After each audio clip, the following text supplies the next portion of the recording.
talk about the trajectory ahead. Mr. Gupta, thanks for joining in. Season's greetings. Happy Diwali to you and your entire team. So Q2 is in the past, in the rearview mirror. Q3 onwards, when post-monsoon, what are the trends that you're witnessing now? Have volumes started coming back up? And what's the kind of target that you have for the full year when it comes to volume growth? Yeah, happy Diwali to you and all your viewers. I'll say Q2 has been a little weak. Largely, it's a monsoon quarter, so volumes ought to be always, historically they have always been weak. Now, although we have reported a 5% decline in our volumes, the number stands at 6,17,000 tons as compared to 6,33,000 tons for corresponding quarter last year. But yes, come October, we have started seeing uptick in the volumes, and we hope that the demand will continue to go up from here on. And quarter two onward, I will say quarter three and quarter four, the second half will be much better in terms of volumes. And we hope, we are still hoping that we'll still maintain our overall top line growth of around 20%. Okay, hopeful of a 20% top line growth. Mr. Gupta, morning. Rima here. What was the volume growth in the month of October? You said it's picked up. Yeah, so we have seen around 8% volume growth in this month. Okay. And also, sir, if you could tell us a bit about pricing, what was the extent of price increase that you took in October, and how would it compare with the average of the July to September quarter?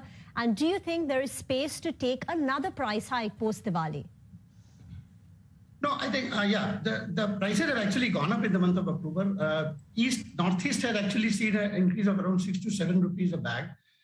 East had largely seen a volume increase of around 10 rupees a bag, depending on which market we are operating.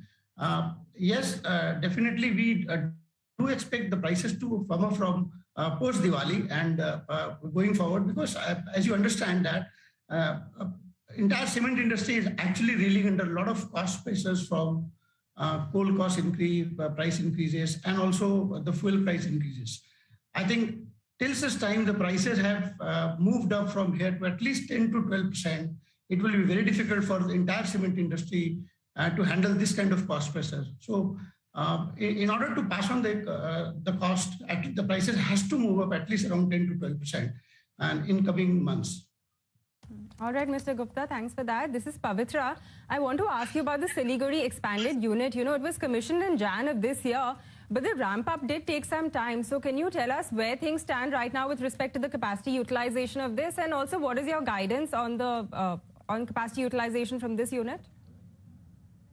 So as of now, up to quarter two, we have done, being a weak quarter, and we have only done around 30% of capacity utilization till now for Siliguri. But we are quite hopeful. We have already ramped up the entire channel network. The entire dealer network has already been started with ramping up. So hopefully by the end of the year, we expect to end the year with at least 65 to 70% of capacity utilization for the Siliguri plant. Okay, so, given the trajectory on volumes and the price hike, what is your targeted EBITDA per ton? I mean, earlier you said that you can perhaps do 1,500 rupees per ton for this fiscal year. Are you on track with those kind of estimations? Yeah, I think we have, this quarter we have reported an EBITDA of around 1,300 rupees a ton. We are definitely hopeful to maintain an EBITDA of 1,450 to 1,500 rupees on a full year basis. And that will be definitely added by we are looking for some margin expansion in quarter next half of the year, and hopefully we will be able to maintain our guidance on that. Okay, and finally, sir, if you could tell us what is the capex outlay for FY22 and how much of that has been completed in the first half? So we had a capex outlay for this particular year was around 300 crores. We have already spent in first half, we have already spent around 125 crore. A large part of this capex had actually gone towards the WHR plant, which we are setting up. That is on stream, and we are hopeful that we'll be able to start that plant in June or July next year.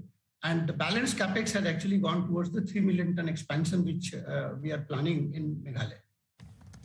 Okay, Mr. Gupta, thanks for that. We'll leave it at that today. Thank you for joining us. With that, it's time for our first short break in the show. You don't go anywhere. Up next.